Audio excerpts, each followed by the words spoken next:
रामकृष्ण हरी. संत शेख मोहम्मद महाराज लिखित योग संग्राम अध्याय 8. ओवी. ओम नमोजी अलक्ष अगम्य अगोचरा, निज निवांत खानीच्या माहेरा, तुझ वर्णिता अव्यक्त दिगंबरा, शिनल्या वेदश्रुती. या ओवीतून संत शेख मोहम्मद महाराज म्हणतात की लक्षणातील अलक्ष्य असलेला जो अगोचर तो परमेश्वर, त्या परमेश्वराला माझा नमस्कार आहे. हे परमेश्वरा, तू संपूर्ण 4 खाणींचं माहेर आहे. मग या 4 खाणी कोणत्या? तर पहिली खाण आहे जारज, दुसरी अंडज, स्वेदेज आणि उद्बीज. जारज खाण गर्भाशयातून ज्या प्राण्यांचा जन्म होतो ते जारज खाणीतले असतात. पहा, मनुष्य, जे काही प्राणी असतात, अशा काहींचा जन्म हा गर्भाशयातून झालेला असतो, ती जारज खाण. त्याच्यानंतर अंडज खाण. अंड्यातून ज्या ज्या प्राण्यांचा, पक्ष्यांचा जन्म होतो ते अंडज खाणीतील.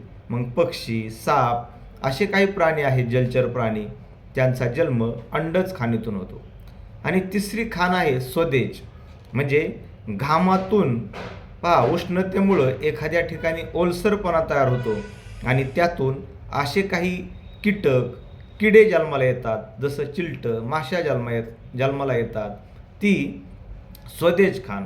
आणि शेवटची खाण आहे उद्बीज, म्हणजे झाडं आणि वनस्पती, म्हणजे बियांपासून तयार होणारे. अशा या 4 खाणींचा निर्माता, 4 खाणींचं माहेर हे भगवंत आहे. आणि या भगवंताला माझा नमस्कार. आणि या भगवंताचं वर्णन करता करता वेद, शास्त्र, पुराण हे सगळे थकलेले आहेत. असा हा परमेश्वर अनादी अनंत आहे.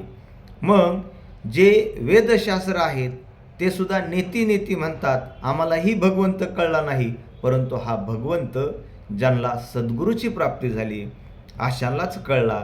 सद्गुरूने भगवंताचा मार्ग दाविला, म्हणून आपल्याला संतांनी हा जो चांगला मार्ग दाखविला आहे, भगवंताचा भक्तीचा मार्ग दाखविला, त्या भगवंताच्या मार्गाकडे जाण्यासाठी या संतांनी सांगितलेला मार्ग आपण चालूया. रामकृष्ण हरी.